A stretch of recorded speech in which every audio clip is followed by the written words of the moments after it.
This is TWiT. Biohackers. I know what that is. That's sure? like those guys who put stuff in their arm. Chase, Johnny Mnemonic. I know what that is. That's the William Gibson novel and movie of the same name. Short story and movie of the same name. Yeah. With, and this is in quotes, peg leg. Don't know what that is, but I know what a peg leg is, but I don't know what peg leg is. Implanted hard drive. And here's a picture of them doing it. So what? This guy got a hard drive implanted in his leg? Yep. Why? Yep. First of all, is it a spinning drive or a solid state? It's a solid state. Okay, so good. That's a start. So in the story, I detail what Will the he device upgrade is. it to a 100 gig drive in a year? What's the fascinating thing about it is that it's a customized version of a Raspberry Pi. So the size of the drive is limited only by your budget for a micro SD card. Is there an actual Raspberry Pi with this? Because that's big.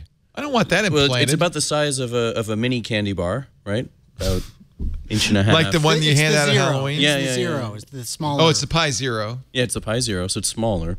They coated in a biosafe acrylic resin. He is smiling. Yeah, and then, without getting too graphic, made a subcutaneous pocket between the skin and the muscle, shoved the thing in, and then sewed it up. Isn't this illegal? Like, that's practicing medicine without a license. Not if you're doing it to yourself. You can do it to yourself. So it's allowed. The guy in the picture with the face mask on is the surgeon who did it to himself, and then Michael Laufer, who is on the table with his leg wrapped, also had one done. So they call this implant a peg leg? Yes, because it's the part of the pirate that's left over. And what can you do with it? You can put data on it. It's not connected to the internet. It's a mesh network connected device. So you can put whatever data you want, stream data from it, as long as the devices are connected directly to it. So Keanu Reeves had this, but he didn't. It wasn't in, well, it was in his the brain. thigh. It was in his brain. Yeah. Yeah. So is it the same idea? It's the same idea, except that this is a substantial piece of hardware, and the Johnny Mnemonic story was using human wetware, essentially. Right. But the ideas that were in Johnny Mnemonic 40 years ago, almost 40 years ago, are now starting to leak out into the real world. And what we've seen is two things. One, we've seen when there's large innovations like this. The very first peg leg was done earlier this year and was giant. It was about the size of the guy's of the recipient's bicep, and it's huge. And I've seen photos, and it was quite gory. These things get smaller. So a few months later, they've already made one that is less than half the size. I presume they're working on version 3. And the other thing we've seen is that if these guys are doing something like this, you can rest assured that tech companies that are investing in biotechnology are looking at how to do similar things. And we've seen it with contact lenses. We've seen it, with all kinds of things. So, were you at this event? I hesitate to call it an event, but in the middle of Black Hat, we got into a car and drove from Vegas to Tehachapi. Yeah, and so you saw this happen. Did he have anesthesia? Or did he grimace a lot? There was.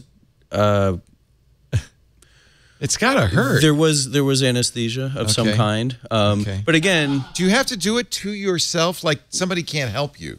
Well, no. So Laufer, who's the bearded guy on the table, he had it done to him. He had it done to him. But the surgeon did it to himself first. Yeah. And the surgeon is a guy named Jeff Tibbetts. He runs an event called Grindfest, which is not about schlocky movies, but the sort of nom de guerre of this community are grinders. They're people who do self-insertions or other insertions of biotechnology. A lot of it's electromagnets and fingertips. This is probably the most substantial implant ever done. Yeah, no kidding. If here's a picture of the mini Hershey's candy bar electronics. And how much storage? Whatever is on the micro SD card. So these days it could be 2 terabytes now, right? A terabyte. Right. I feel like you're going to look back at this and say, gosh, I wish I could upgrade it. Well, so there's a couple of problems there, right? There's the issues of upgrading. There's also what happens if you need an MRI or a CAT scan. That could be damaging. But you said he was able to get through airport security, okay? The first recipient was able to get through security in LAX and an international airport. Probably just went through the magnetic scanner, not through. Went through the standard scanner, not the body millimeter wave scanner. Yeah, we had Josh Zahner, didn't we, on the new Screensaver some time ago? He's the biohacker who injected himself with CRISPR, and he was selling. Yeah, that's a kid. He's actually now being investigated. Yeah. But you know, there's one of the interesting things about the biohacking movement is that it encompasses a very wide range of technology that people are not necessarily being given access to. They know that the technology exists to help them, and one of the most apparent ways that this is coming across is literally building artificial pancreases. Well, see, now that's cool. Out of insulin pumps. See, that's great. Well, they think this is great. I mean, it's an interesting idea. It's their body. I can't knock it. Someone in the chat room was asking whether it's battery powered or rechargeable or so what? the photo that Leo threw up shows the device. And threw up is the apt phrase.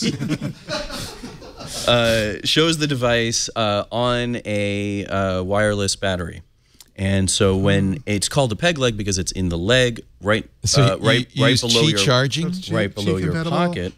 And when you have the battery in your pocket, it turns on. You don't want someone to see the device. You pull the battery. So that's why you put it where it is. Yeah. But then you have to wear cargo pants, which is a crime in its own right. So, all right. No, I'm just kidding. Is he actually operating on himself in that picture? Is the surgeon actually a surgeon? The surgeon is He's a nurse, registered nurse. Nurse is an RN. And has this clean room in his garage. As one does. As one does. Yeah. But it was super interesting to see this kind of stuff happen in real time. And yeah. Well, I admire these guys. They're on the fringe. Sometimes I think, though, maybe they're a little over-influenced by science fiction. Like this is maybe more cool to do. So you remember the EpiPencil story from, I think it was 2 or 3 years ago? Which was a great story. That was also Michael Laufer and his I admire him for Thieves that Collective. Because the company that made the EpiPen was charging more than $1,000. Oh, it was insane. It was a crazy amount. So they showed how you could easily make one of your own. And so a lot of what he does with his Four Thieves Vinegar Collective is demonstrate the possibilities of technology, put the instructions out there. Good for him. And then theoretically people will take advantage of it. I think, were they to become more popular, there would be, I think, some ethical concerns that would have to be discussed. That's where Zahner got in trouble, was selling this to a CRISPR home do-it-yourself DNA kit to the public. Yeah. They're not proposing that the public start embedding hard drives into their thighs. They're putting it out there. If you have the means, if you have an operating theater in your garage, wow. Yeah, but the device itself runs software that has not only storage, but messaging system and chat rooms. So you can, I've got a chat room in my thigh. So what's interesting is that you could have one of these on an airplane. I need a chat room in my thigh. You could have one of these on an airplane, and everyone's device could connect to it. I've been trying to figure out a way to, because I rely on the chat room for all my best lines. I've been trying to figure out a way to take the chat room with me. Well, now you know. Now I'm going to embed you guys into my thigh, and they would love that. They would love that. Oh, they would. They would.